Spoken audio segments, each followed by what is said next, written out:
lena ngibhalela izitaza noma ningazama ngizohluleka ngengithatha imikondo sohlasela yelana sifika kokurareka chiya qelitu la ngikhambi ngedwa ngamana bazimonyabela chiya qelitu la ngikhambi ngedwa ngamana bazimonyabela. Ibizo lami nginguthando Mahlangu, indebe lesihlakaniphile kona elifundileko.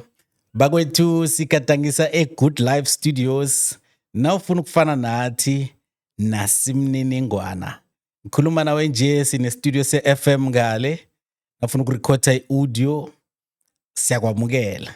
Nawufuna ukubonakala kumabona kude ube namahlelo asenkundleni zokuthindana njengathi nje nasi sama podcast studio. So intudio zimbili ke imininingwane ongayikhohlwa ke ngile mde uyidosele namkhana uyithumele iWhatsApp namkhana uyithumele umlayezo sizokulandela. Angikhambi ngedwa ke kazi.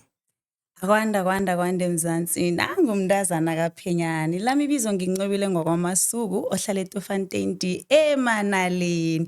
Kazi namhlanje ihlelo lethu ulethelwe iPolar Still Water.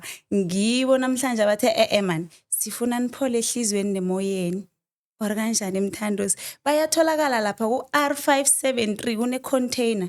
Ubuhlo obona la uzobona ngaphandle kwecontainer angasikade sizoyigwala na icontainer khona izokubonakala ngomgwalo wesindebele.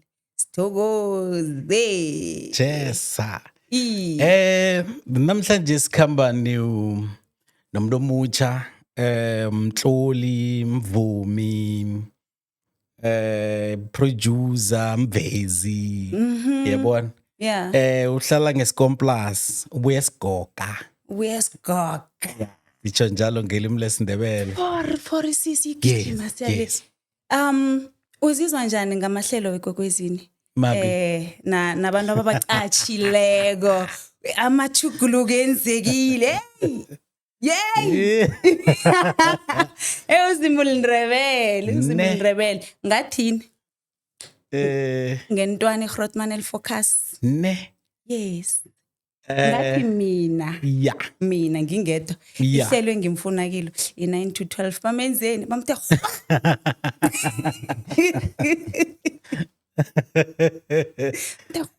bambuyisele ku9 to 12. Yes. Bekokthoma ngibona ama changes atrenda kuma social media platform ama changes eKwekwezi because I have realized ukuthi abantu ba happy ukubuyela kwentwana efocus ku9 to 12. Manje ihappiness angiyazi happiness engakathanda Mahlangu like net novulela umhatsho basho singakwethu ne background angazi nibizani ngelo ingoma edlala ngemva kwakhe nazi yo ingoma lo ipholisa umkhumbulo shothi ikwenza ukuthi ube ready man ukuthi nje kungene Grootman intwana man kubobona.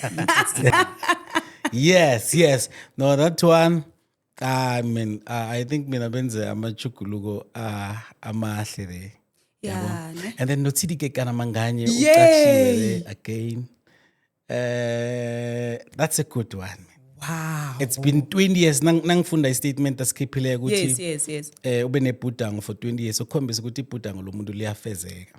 Noma kukunini lona ekugcineni Jimudi lifezeke sisoke nje siyabhudanga kunamntu ongabhudangiko man. Ungena i3 to 5 AMs Wednesday to Fridays ne. Yes. And then bese bathethe no Thobile Mpofu. Yes. Oh yeah. That's great man. Yo. Yeah. It's refreshing. It's refreshing because uthobile uze na this vibe le. You understand? Kancane uyafika ezingeneli mina engimfuna kilo le lokuthi athole ivoice yakhe. Yes. So hi man ugel uyibambile. Yeah, Saturday 6 to 9 and Sunday 6 to 9 again ne. Yes. No, that's good. Sibabethela izandla. Yes, ikhohlwa njani morning Msiza. Ubafana Msiza. Yes, Bafana Msiza. No, I think I morning show lapha bena yenze good because we've seen other radio stations bringing someone from social media.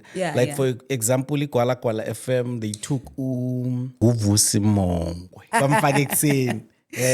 Office is 6 to good. 9 ungena nomadumane yabo. Yes, So yes. now nikwekwezi there they bring in Bafana to bring entertainment. Bafana Msiza. Yes, yes. He's good though. Yo. You know, bengimlalele, he's great. Yo. And they let her spice uyambona.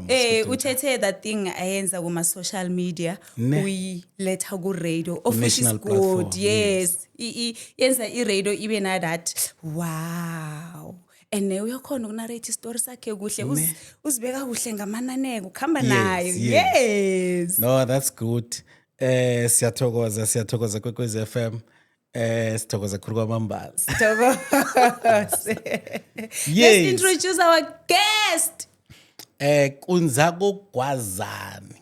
Nakwethu Kunjani na? mvukile mina kwethu singezwe ngaki. Sithokoza khulu kwamambala kusawule lapho. Mina kwethu ngebizo mina ngingusibongiseni, ngikufortune, sibongiseni ngwakasikhosana. Yeah. Ngiphume eWitbank wakwethu. Ezinambeni extension 12. Yes. Kodwa ngikhulele emaplasini akamkhulu kwaNtuli eBalmoral. Oh. Yes. Ngokukhula kwababa ongibelethako bangishiftela bangihlalisa khona ngale noma enambeni extension 12. Okay. Mina wethu. Kho siswise man ukuthi umvumo ovuma kolongo njani kho sihlwebhe kancane kesizwe. Ngicala. Ngikhatsha makhatakata nangiphathaphatha ibizo nehlathululo ifana mdumo nangibetha umvumo ngiyakhothamisa amadolo phazima izulu njengentotobisa ngizokhamba ver ngeze nabuya I say straight lamtshana ngeze nalunga and I'm way too spicy ngelezo ngeze wazinunga lyrical nangyahara lamtshana umbino sawuthunga critical wangobudede lamtshana uzakuzwa ngephunga khithiza amathosi la ngikhamba khona kuvuka amakhosi inrombi ihlaba umkhosi njengiberega bengiphenduka isitshozi yenza ngehloso nangibhalabhala kuyabhala ukubhala mavula vala kubhala singene ngekani longomsinyazana kamochi isikhathi na nje sinje. Yes.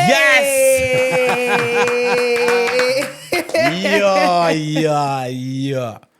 All right. Uyamazulilo NTK. Mina kwethu ngiyamazi. Uyamazi Cisco T. Mina kwethu sisikhothina ngiyamazi. All right. Okay ngiyambona umbuza uyamazi umhlokonya kabungela.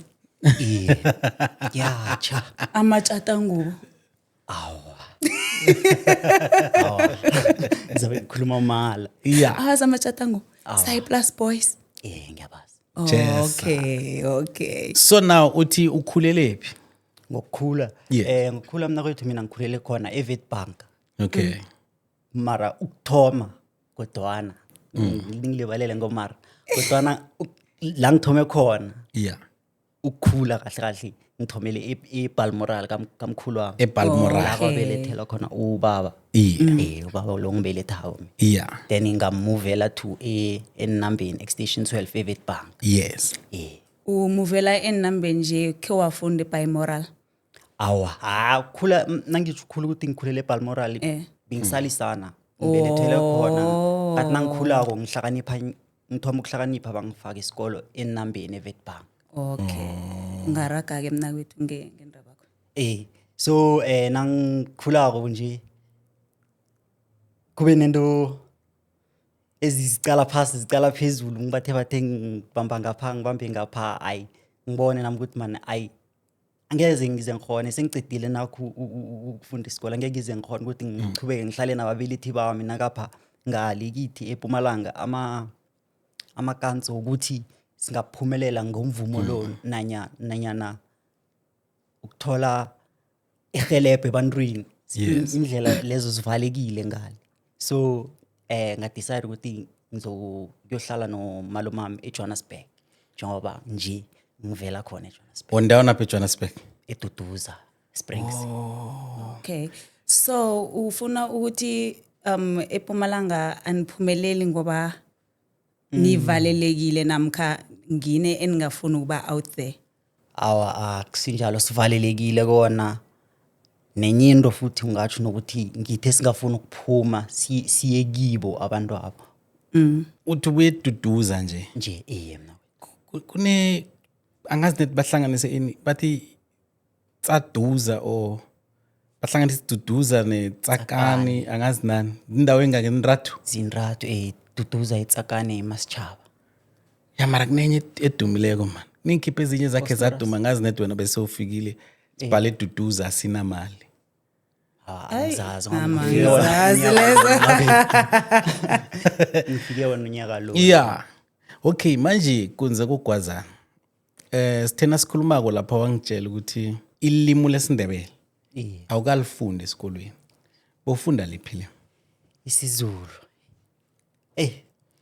begodu into leyo yangilimaza mina kwethu ngaphakathi kimi ehlizweni ngoba ngiwumuntu ukuthi ngiyafisa ukuthi nami ngifane nabanye njenga unyaka ophelileko bengisevenda phile namavenda unyaka wonke yo yabeza mani balikhuluma ilimi lekhabo noma kufika umuntu wepedi ahlala la eceleni hlani kwabo la umuntu wevenda akayichugululi ilimi lakhe ukhuluma ngelimi lekhabo so into yilimi na ingilimaze khulu kodwa kona kuyangithabisa ngoba ubaba ngibelethako nguye umuntu osikhuluma isindebele ngikhaya so nokuthola amabizo lawo nalawo umama khomhlobo ba Ndebele na umakhol Ndebele ngonzinze ngeWitbank and then ubaba khol Ndebele naye kodwa awukafundisa indebele esikolweni so into le iba nomthelela muphi kuwe njengomntwana endebele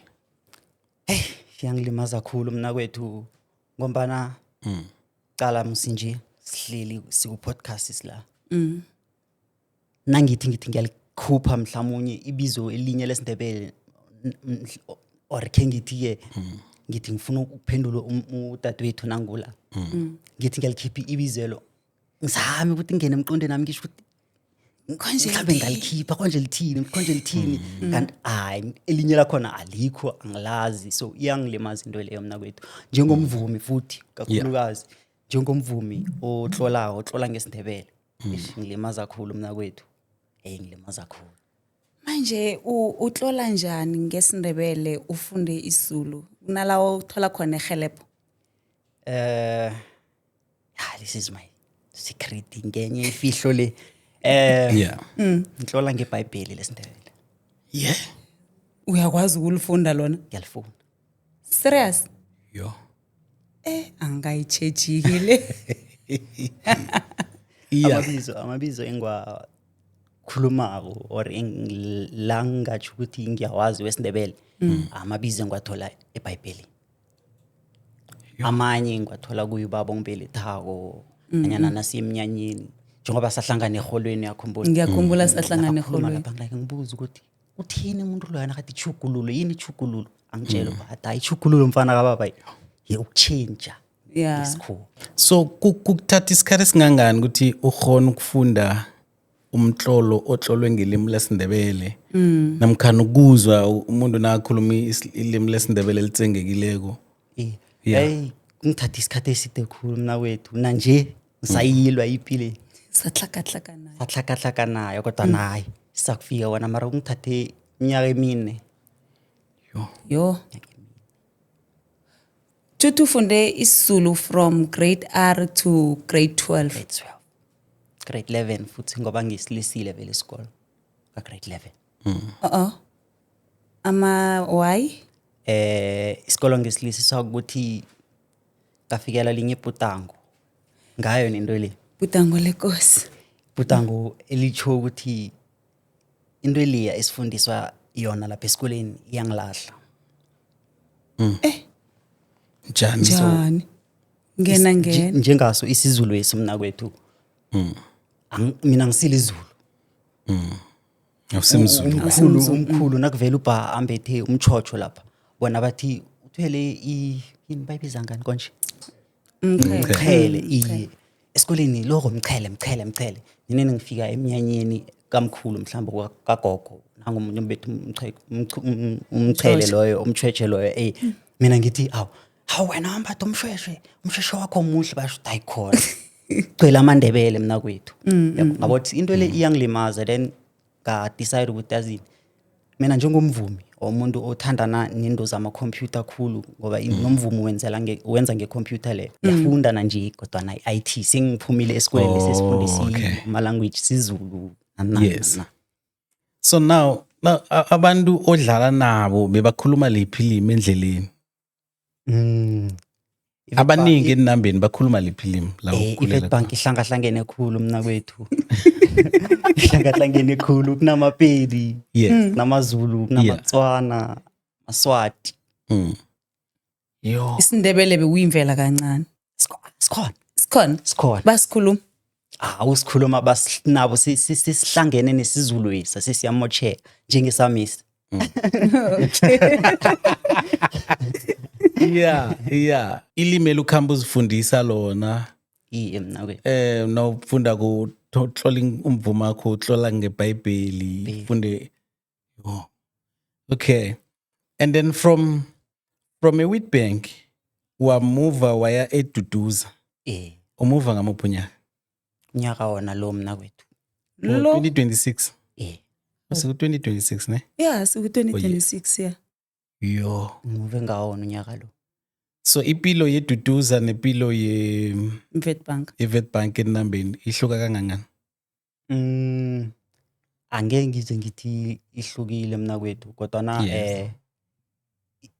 into engibona ukuthi ihluke ngawo ukuthi ngishidelene namathuba okuphumelela nangapha Then ilimi balisebenzisa kakhulu le ngengiliphi? endlini khona la eDuduza La uhlala khona and then nendleleni nje. siZulu Ne? So now ababelethi abamandebele abangafundisa abantwana babo ilimi lesindebele namkhana basenkolweni ezingafundi ilimi lesindebele ungathini kibo?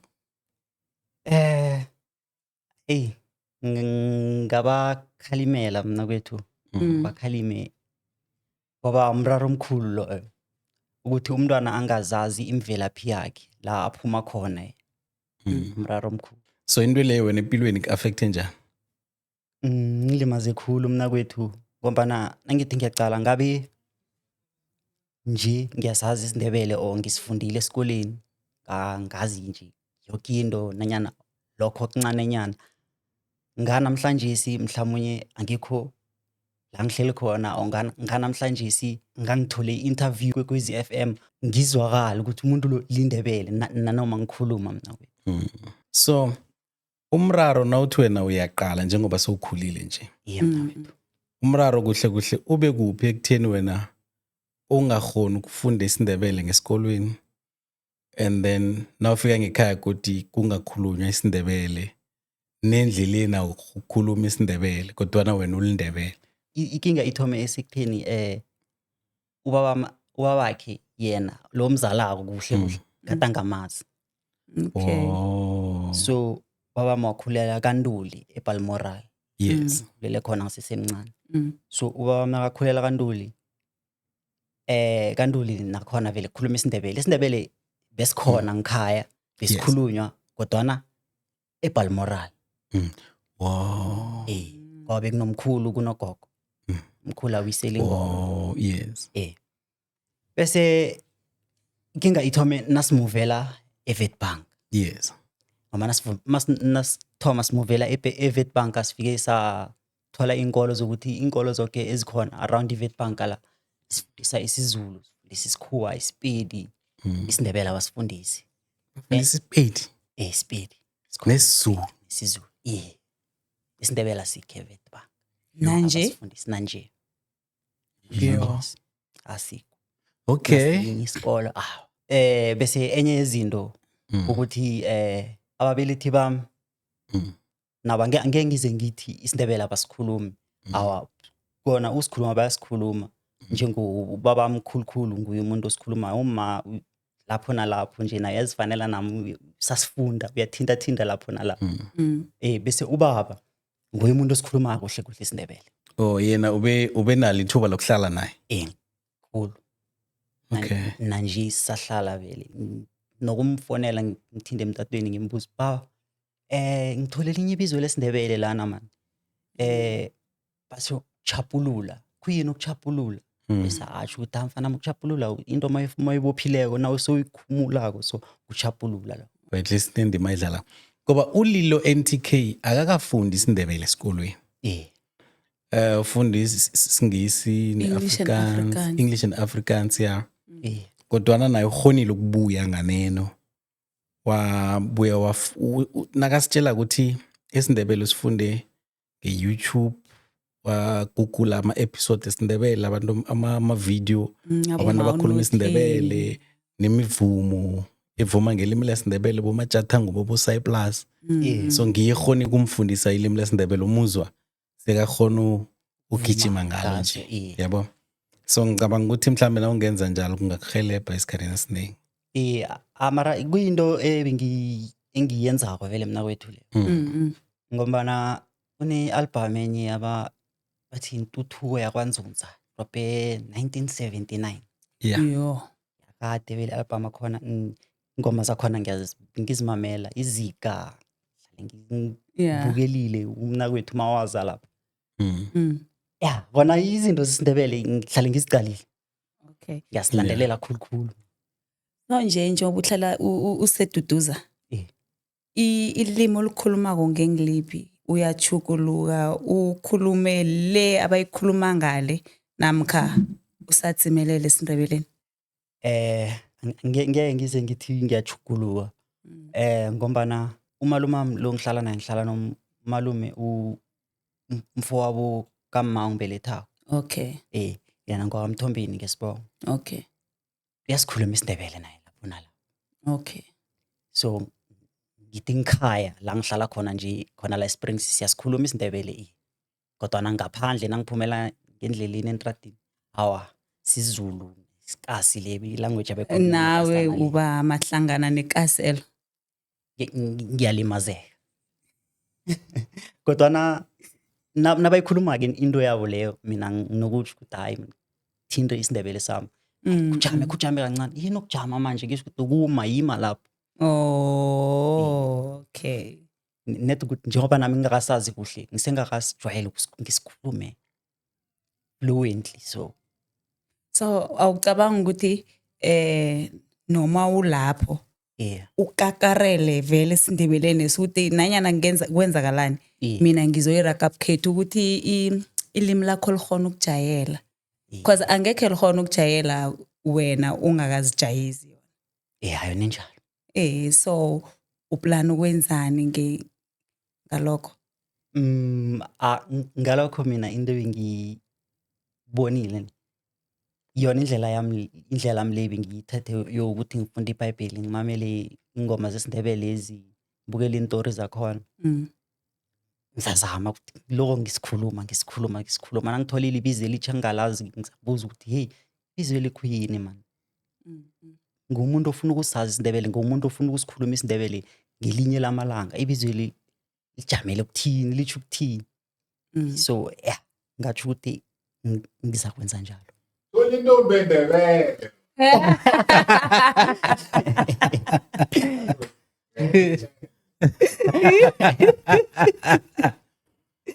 kunza kugwazana indlela ongafunda ngayo isindebele msinyazana kufanele uzitholele 14 mfana uzitholele intombi yendebele 14 yeah asibambe nge-14 why specific i-14 liyasazi isindebele lifunda isindebele likhuluma isindebele liyazi ukuthi isindebele siqhakatheke kangangani usho ukuthi intombi ngamenza ukuthi switch ngoba uzokufuna ukuthi bazwisisane lesikhuluma uyayibo zona natayi kanti wena isindebele sakho sinjani mana sitsho njalo sitsho so alright ngiyanithola izwile thola intombi endebele nangabe lenye ikhona ayish sorry my sister so now wangena nini entweni yomvumo mina kwethu into yomvumo ngiyithome sengishiftela to Avet Bank bona how many years grade 7 okay 2016 okay in somewhere Bovuma ngaliphi ilimi then? Nangithoma ukuvuma ngesikhuwa nje. Ya ngivume ngesikhuwa iminyaka or inyanganyana nje. Sayikhumbula ingoma yakho yokuthoma yesikhuwa le. Ithini? They never fit in my shoes. Angisivumi isikhuwa. Ne, Ngisivuma awusasifuni. Hawa. Ya ikhona yona nje nedi ngisidlalela tata. Oh, okay. Eta ngisayikhumbula vele hayi into yaka grade 7 yakade khulu. Okay. So from 2016 nanga grade 7 bengifunda Edward Macheka Primary School. Okay. Ngithoma nabangani bami abanye abane besivuma ngasi isikhuwa vele. Kodwana nangifika secondary ka grade 11 I was grade 10. Ngifika grade 10 ngithome ukuzwa ingoma zesiNdebele zabona uThembi uzona bebasidlala ikhubini kamkhulu wami lo ngikhulisile nathi uthi bengisesemncane ngingakhona ukunderstand ukuthi badlala ingoma le ngiyani. So nangikhula ka grade 10 ngithome ukubona abavumi noThembi noPinki ngathoma ukumazi ngenye ingoma bathi bambulele nangazi phela thulela ubaba loyo umbulele na ubaba kwakhe or ngibani. Okay, Ngathoma ukuza ingoma ezinjengalezo then ngathanda isiNdebele isi. Ngathi ukuthi nangachukulula into yami le ukuthi ngivume ngesiNdebele. Mhlawumbe ngizame ngesiZulu. Yokuvuma ngeEnglish man. Ngizame ngesiZulu nanyana ngizame ngesikhethu straight. Kwakuthoma kwami. Zacha. So ngokubona kwakho amathuba elimini lesiNdebele angangani phezu kwe-television, phezu kwe-radio, phezu kwe-print media, even na social media platforms? Awethu mancane khulu. Mancane khulu. Ngombana angithi ngiyacala amaNdebele awekho ngaphakathi kwayo i-entertainment liphezulu. Uthi mhlambe kunomuntu mhlambe bathi ngusibanyoni ongathi ukuthi hey wena ungusikhosana man zange kuphosele ungangena ubereke or ungangena ubethe umvume album lakho or ngakupromothela lona ngikuthathe ngimikisele lona kuphi abekho abantu abanjalo. So amathuba ngathi mancane khulu. Yini ekufanele yenziwe kuhle ukuthi nikwazi nani ukuthi nibonakale emtareni phezulu lapha? Into yokuthoma engizoyikhipha from ihlizwe nami. Yes. Into yokuthoma ukuthi sibambane njengabavumi bamaNdebele. Ingasi abavumi kuphela. Sonke esingaphasi kwe-entertainment simaNdebele sibambane. Angeze basibhalele ukuthi basivulele iminyango. Sifike simbutho than ukuthi ngifike ngimunye. Nibambane nimaNdebele. Yini le ezonenza ukuthi nibumbane according to wena? Uthando nokubekezelana. Yeah. Ngiyabona. Uthando nokubekezelana nokukhuluma amaqiniso kuba loyal. Yes. Bakwethu sikatangisa iGood Life Studios. Nawufuna ukufana nathi nasimniningwana ungasihwatha lapho ufuna ukurekhoda radio platform ikhona sine studio esihle khulu ngale ngaphasi ne studio se podcast so sibambe i-television sabamba ne-radio. Great baiji. Sirekhodela estudio sentwana iGrootman uBobo Dapit. Oreke emhathweni 9 to 12 ngakwethu. Eish. Oh, can't wait for Monday. Ihlelo namhlanje silethelwe iPolar Prepaid Still Water. Bathi siphole emoyeni nehlizweni. Yatholakala lapha ku-R573 Moloto Road. Yazi nothi obereke emhathweni igama lendoda le singalikhumbula. Nguvusi Mongwe. Okay. I-comedian. Oh yes. I-comedian. So now uzipromote more nge-social media platforms. Ngewempumalanga iye. So now enukhuluma iSwati. So ikwala FM libone opportunity there. Then lamgrabha lamut ku-breakfast show. Ungena Monday to Friday. Kabanga. Oh, fish is a good thing. I think kwala yenze a great move here. Ngasikhathi i-social media siyiberekisela ukuthi vele basibone. Yes. So ikwala nalikhonile ukwenza neminye imirhatjho ingakhona ukwenza njalo. Because banenge umuntu indaba ama-audition ngasikhathi nokuthi yini konje lokhu ama-radio lamancancane siwabizani konje? Ama-community radio station. Yes, ama-community radio station uthola umuntu uhlala kude. The only thing anayo i-cellphone ne-data. Yes. So uthatha that opportunity yokuthi let me sell myself through my social media, maybe ingangiberekela. So I shame umswati limberekele yena.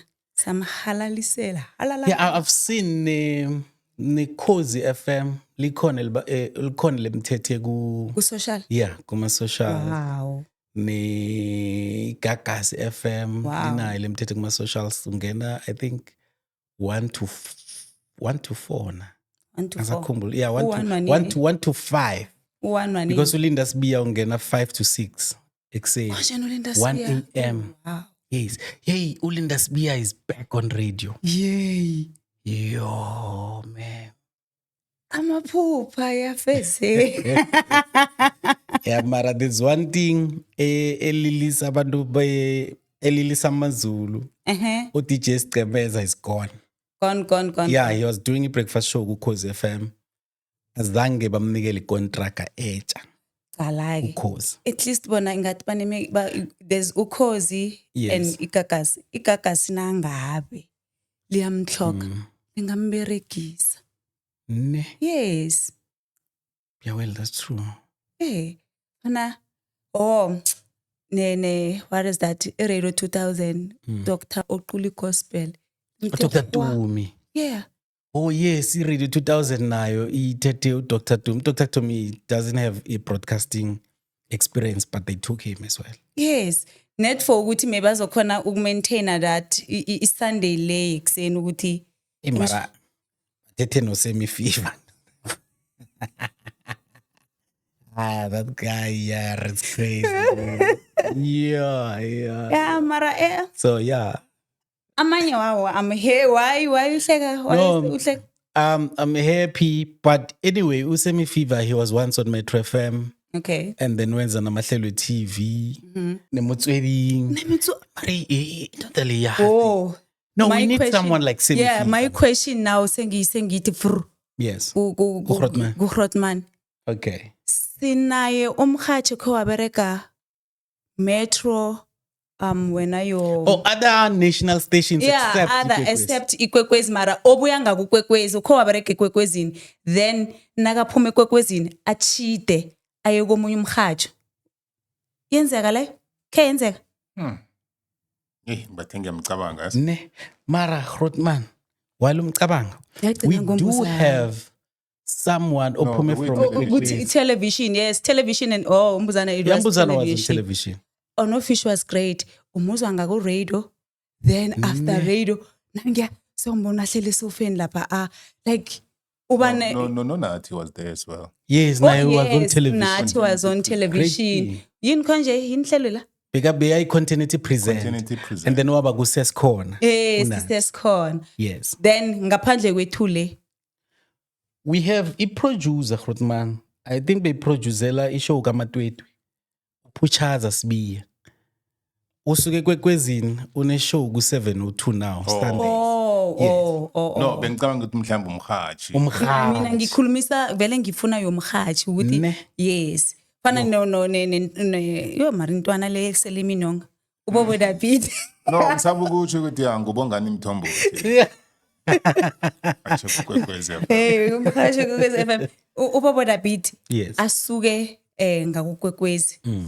Simuze sekabambe ishow yangale ku Metro 9 to 12 or 3 to 6 emini yes Welcome to Metro FM. Yes. Oh, man. gathi Yes. Yo. Ngahlangana ne. This is Radio 2000. Yeah. Your music.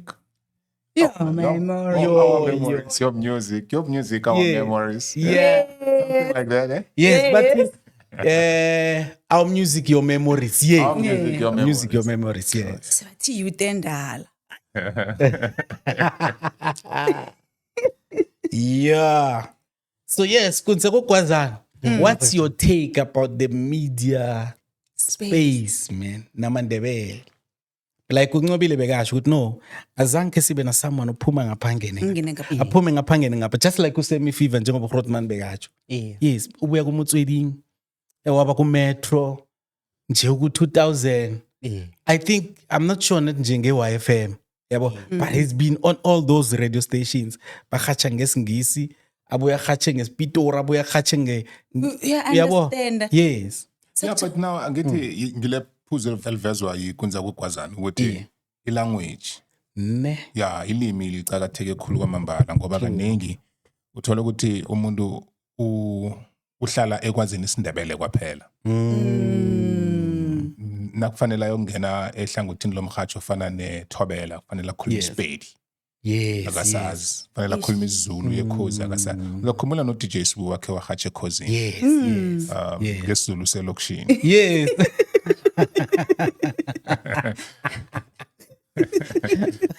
So mina bengithi mhlambe ikunze kokugwazana ingalili khulu ngokuthi ayisazi isindebele. ngiyavuma Nakunamalimi amane amathathu amahlanu awaziyo weSouth Africa ngaphakathi komvumo wakhe angakhona ukuthi ahlanganise isindebele ahlanganise isiZulu ahlanganise iSpedi asangahlanganise nesingisi umvumo opheleleko loyo ngoba itarget yakhe yaba umvumo wesindebele kwaphela kuthi ukuthi fanele atarget ukuthi umvumo wakhe uyokudlala igwegwezi kuphela then sekazivalela amathuba ngaleyo ndlela which is another problem ekufanele silwe nayo Kusho ukuthi kosta khamba qaha lapha nalapha. yeah uthi aqahe ngendlela aqaha ngayo nje Ure.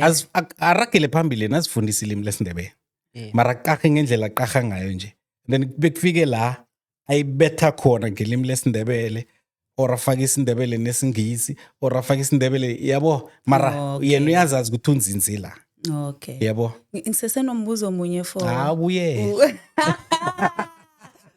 Ubuyele.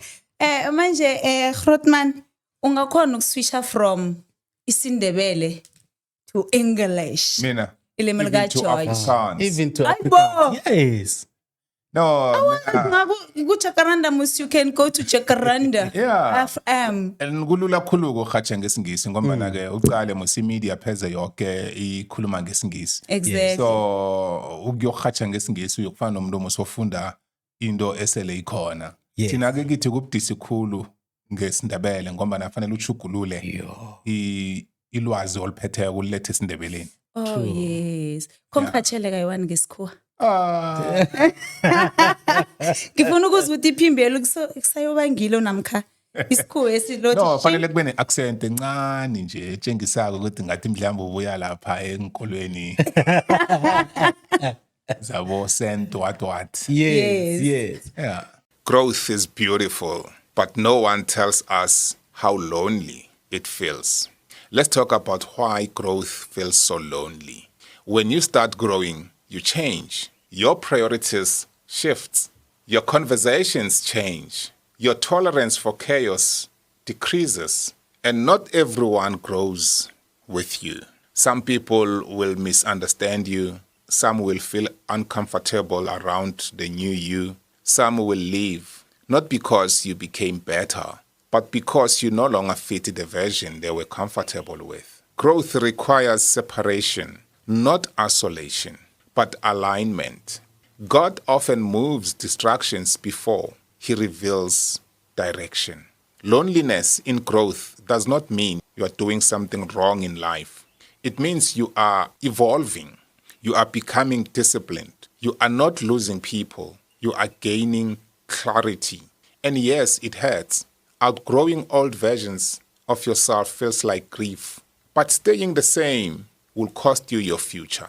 I'm saying to you, trust this season. Trust the process. Trust God with the version of you that's still becoming. You are not alone. You are being prepared.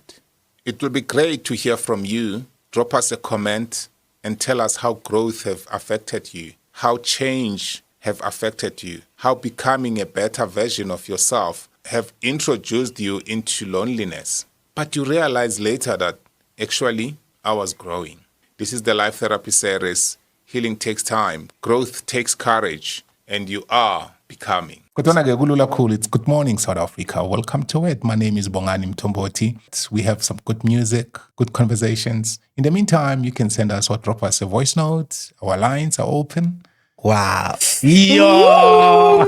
I feel like Metro. Yes. Yeah, yabo. Sele decide ukuphuma ngakwethu. Ungena esingisini. You still go. Sekuthi sisamhloka ngikhethwa. Ngakwethu sisamhloka. Yeah, fanele ngibe nama-rehearsals sengiwenzako. Yes. Ngoba nabo baya-rehearsa. True. Yes. Yeah, so nomane nje ungene ngemva kwemic utshela ukuthi uzofika uyenze. Fanele uzijayeze, fanele ngibe nenyanga ngizijayeze nomkhumbulo wami switch on to i-language engiyakiyo, yabona? Me-tone engifuna ukuthi ngibe ngiyo. Nangifika lapha ngingasawundi njengabanye abahatsha abanabo baziko. Yeah, so sengilokho nje kuphela. Sekufana naso isiNdebele. Nawe yako fanele wazi ukuthi kunapho bani, uhatsha njani, iphimbo lakhe uliproject kanjani. So into ezifana lezo nje kuba ngizwe kaningi kufanele uzipractice njengomhatshi. Kodwa mina ngangena ngibetha. Uyathwenga. Ukhuluma ungathi usivale so. Akabarita. So yes, kunza kugwazana. Une EP, une single, unama video out there kuma social media platform athini, ama social media platform akho? Facebook ikunza kokwazana. Yes. Instagram ikunza kokwazana. Yes. Twitter ikunza kokwazana. Yes. Bese uma platform omvumo wonke naye khamba njalo. Ikunza kokwazana. Bese TikTok @thereal ikunza kokwazana. Kuba yini ikunzi? Kwazana. Ibizweli ngelithethe nang lokho ngifuna ngesindebele. Ngifuna ukuthi ngingubani mina because bengasazi isithakazelo isinanazelo sankhethu bengasazi. Yes. Nang lokho ngikhamba ngibuza umkhulu omunye wa umfowabo kababa. Okay. Yeah. Uye wangibethela sona isithakazelo iswathi usikhosana ubuso ikomokana naso ikunza kokwazana yazikwaza kanye yazikwaza yazinikina yazinikina yazibamba angaziyenza Yeah. Para kwano kulala ekwaha. Rotman sesisonga. Ungathini kukunza kogwazana and your take nje on the episode? Yeah, no, mina ngingatsho ngithi mina kunala ngikusola khona mfana omdala. Into ihlokako nje kuphela ukuzithemba. Careful. Yeah, so ufikile la ufuna ukufika khona.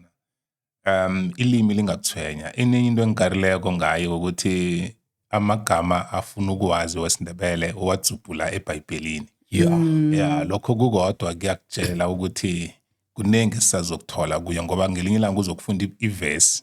Yes. eBhayibhelini apha ekhuluma imthinde imkhwathe ngaphakathi ehlizweni ayithatha ayiphosele emvumeni. Umvumo wakhe uzokuba nomongo omuhle onothileko.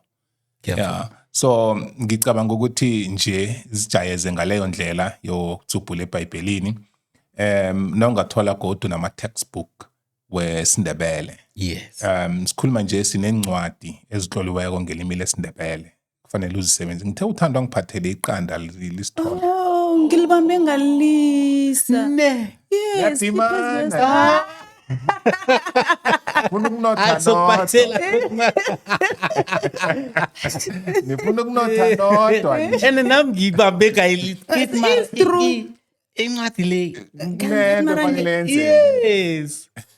Hayi man. Ngaguga ibhege le ekuhlala lezo zibonala. Yeah, so uthola incwadi ke mfana omdala zesindebele ezihloliweko uzifunde zizokusiza nazo. Ulalela umhatsho igwegwezi ulalele nendaba. Ulalele nendaba. True. Enye into ezokusiza ngelimi ngaba yini nama podcast kafana la. Yes. Ngiyathokoza ukuthi namhlanje ula. Kodwa kokuningi hayi man kuphelele mfana omdala. Nestyle ozanaso. Yes. Sihlukile netone yakho yokuvuma ihlukile. Mina thando sangibona ukuthi umna kwethu uneginga. Careful. Yeah, umraro awukho nje sekufanele ukuthi nethanda athole confidence njena right. Mna wena. Careful. Yeah. Siyathokoza Rotman. Kusombatha ukhonfi ne. umbathi konke la ukhamba khona but Hlala khona. confidence uthi I can ngindrule ngizoyenza Yeah. yes Ngikuzwa kuhle dadethu. and ungasaba amehlo abantu cause usebantwini Ningibereka ngawo fanele We ukuthi understand. ngibereka ngabo abantu. yes Ngikuzwa kuhle. So iswaphelisa kunza kogwazana. Ngiswaphelisa. Yeah. Iye. Ngibiza. ibale mfana ibale Yeah. Bese ngiswaphelisa ngokuthi amagama nakuthi nje mbona isindebele. Yo. Yes, siyabonga sesine homework. yeah Siyabonga. sesiswaphelisa mna kwethu ngathini Ngathanda ukuthokoza ikanso ngiphe yona mina kwethu Yes. nomna kwethu ubodapina nodadewethu ngapha. Yeah. Ngaphandle kwesekelo ukuthi sibambane ngeze vele siye ndawo. So ngithanda ngithokoze no wonke umuntu ubukela i-podcast le ngibona ukuthi bangilandele imvumo nebuseza mningi. Yeah. Abavumo nosifisa sokubereka nabo bobani. Abavuma abanjengamvu Blessing Christ, blessing uGwakunothembi, Jessa. Nzunza nenkhalize bosa. Yes. okay Bese bangaphandle kunye sekungilaba bo MT na Maraza kuyale. Alright. Thokoza Okay, khuluma mbala. awusithokoza. Namasuku. Mina angaphatha okuningi sengiziphathele iPolar Stillwater ngiyo kazi ehlelweni ngiyo konje sithini nanzoke esekela abona uzene into zakho la ngiyesekele ihlelo namhlanje my story lithando mahlanga hayi my story lithando mahlanga Polar Stillwater angisho sengipholile naso sengakhohlwa nokuthi kwenzakalani nginande ngithi cha ngapha bayatholakala lapha ku R57 hayi thando wo bayatholakala ku R573 Mloto Road Polar Prepaid Stillwater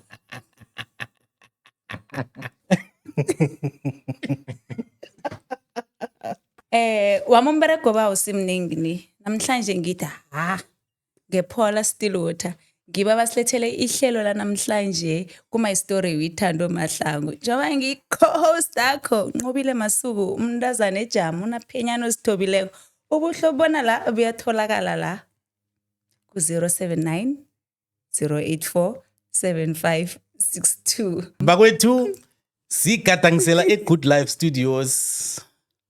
Obuhlobulani yabona ku podcast sine radio ufuna ukugadangisa i-audio ufuna ukurhatsha amahlelo ufuna ukugadangisa i-podcast eku-radio sinaso istudio se-FM ngale ngaphasi nesakumabona kude senkundleni zokuthindana na ufuna ukuba njengathi ufuna ukuba namahlelo akho whether aku-radio namkhana angestudio se-podcast nasimniningwana kulapha sigadangisela khona ungawasilandela nakuma-social media platform woke at Good Life Studios. Ibizo lami nginguThando Mahlangu. Ningangilandela kibo woke ama-social media platforms at Thando Mahlangu _ ningilandele nami ngizonilandela. Ibizo nginqobile ngwakamasuku umntazana othengisa ku R573 Polar Mall ama-social platform Facebook Nqobile Masuku, TikTok Nqobile Masuku, Instagram Nqobile nofanezile Masuku. Umbuzo mkhulu uthini yena?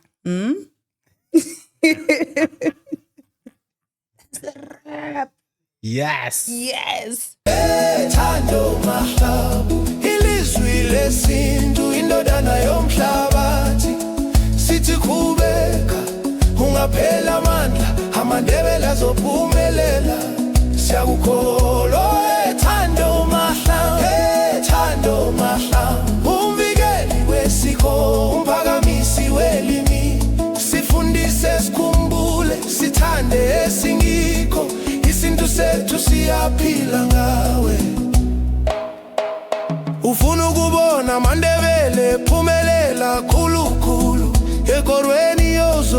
uyasabisa